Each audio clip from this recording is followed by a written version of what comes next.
Santé, Elisabeth Borne dévoile des revalorisations de 1,1 milliard d'euros pour les professionnels de la santé. La première ministre Elisabeth Borne était en déplacement à Rouen ce jeudi, où elle a rencontré des professionnels de santé pour annoncer de nouvelles mesures visant à renforcer l'attrait des postes de nuit. Ces mesures, qualifiées de flash, avaient été initialement annoncées l'année précédente par l'ancien ministre de la Santé François Braun. Elles sont destinées à mieux valoriser le travail nocturne effectué par les personnels non médicaux et les professionnels de santé.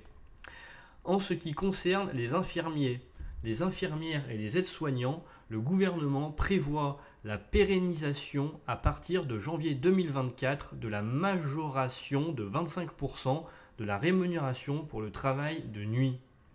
De plus, la majoration des indemnités horaires à hauteur de 20% pour les dimanches et jours fériés sera également maintenue. La Première ministre a souligné la nécessité de reconnaître les contraintes spécifiques de ces métiers et est convaincue que ces mesures contribueront à rendre ces professions plus attractives.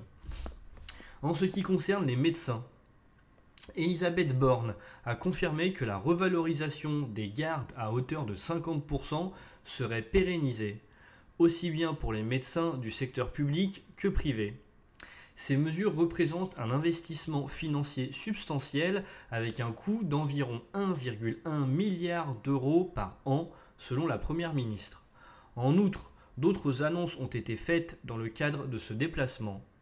Le prochain projet de loi de financement de la sécurité sociale envisage notamment d'autoriser les pharmaciens à prescrire directement des antibiotiques pour traiter certaines affections courantes telles que les cystites et les angines, après les tests de diagnostic et des entretiens avec les patients.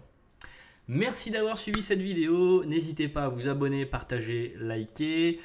Activez la cloche pour être au courant de chaque nouvelle vidéo. Moi je vous souhaite une bonne après-midi, une bonne soirée. À la prochaine.